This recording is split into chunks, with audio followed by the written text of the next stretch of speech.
तो अब एक और क्वेश्चन है कि whether the preamble can be amended under article 368 of the constitution, कि भारतीय संविधान के अंदर जो अनुच्छेद 368 है, आर्टिकल 368 है, उसके तहत प्रीएम्बल में संशोधन लाया जा सकता है या नहीं। क्वेश्चन ये है कि whether the preamble can be amended under article 368 of the constitution. तो ये क्वेश्चन सबसे पहले अराइज हुआ केशवानंद भारती केस 1973 में। आपको याद होगा कि केशवानंद भारती केस 1973 में सुप्रीम कोर्ट ने अपना फैसला बदला था और कहा था कि preamble is the essential part of the constitution, कि जो प्रीएम्बल है वो कॉन्स्टिट्यूशन का अभिन्न अंग है, महत्वपूर्ण अंग है। ठीक है, तो उस समय ये क्वेश्चन अराइज हो गया कि ठीक है कि कॉन्स्टिट्यूशन का पार्ट है प्रीएम्बल, तो क्या प्रीएम्बल को भी संशोधित किया जा सकता है अंडर आर्टिकल 368 के तहत। तो सुप्रीम कोर्ट ने क्या कहा? सुप्रीम कोर्ट ने कहा preamble is a part of the constitution but not provision of the constitution. Preamble is not provision of the constitution. ऐसा क्यों कहा?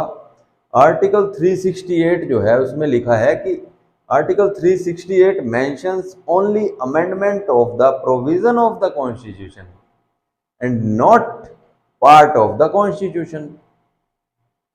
वो कॉन्स्टिट्यूशन के प्रोविजन को तो संशोधित कर सकता है आर्टिकल 368, लेकिन पार्ट को अमेंडमेंट संशोधित नहीं किया जा सकता। लेकिन प्रीएम्बल में संशोधन किया जाना, अमेंडमेंट किया जाना जरूरी था। ऐसा इसलिए क्योंकि प्रीएम्बल क्या है बेसिकली? वो असेंस है कॉन्स्टिट्यूशन की, वो इंट्रोडक्शन है कॉन्स्टिट्यूशन की, वो कॉन्स्टिट्यूशन के बारे में ही बता रहा है प्रीएम्बल। तो आर्टिकल 368 के तहत कॉन्स्टिट्यूशन में जब अमेंडमेंट लाई जाएंगी तो कुछ सालों के बाद,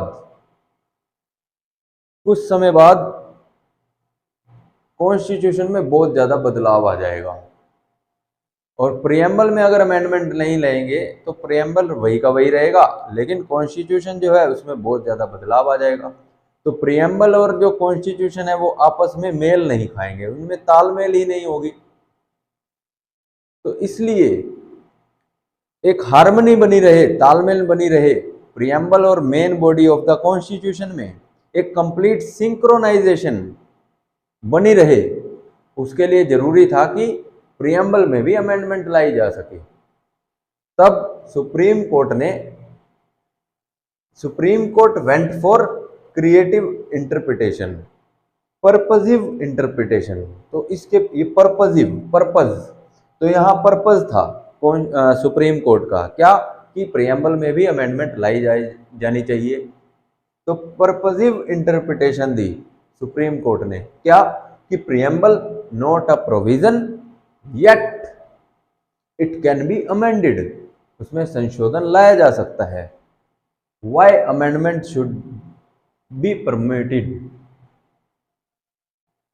to complete synchronization between preamble and main body of the constitution, that is to bring harmony between preamble and the main body of the constitution।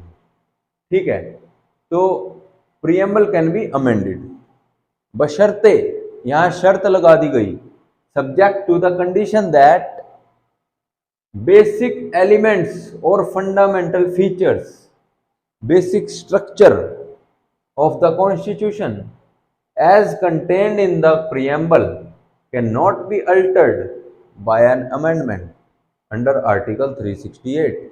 यानी कि भारतीय संविधान के आर्टिकल 368 के तहत अमेंडमेंट तो की जा सकती है, लेकिन प्रीएम्बल में इतनी अमेंडमेंट नहीं की जा सकती कि वो कॉन्स्टिट्यूशन का जो बेसिक स्ट्रक्चर जो कि के बारे में जो प्रियम्बल में दिया गया है कि उसमें भी वो अल्टर कर सकें, नहीं। जो बेसिक बातें हैं, बेसिक स्ट्रक्चर से रिलेटेड जो प्रियम्बल में बातें हैं, जैसे जस्टिस, फ्रेटर्निटी, इक्वालिटी, लिबर्टी, जो कि एम है कॉन्स्टिट्यूशन का, उसको चेंज नहीं किया जा सकता, उसमें अल्टर नहीं किया जा सकता।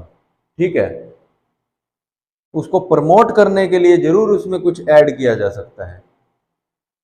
तो बेसिक एलिमेंट और फंडामेंटल फीचर उसको अल्टर नहीं किया जा सकता। ठीक है।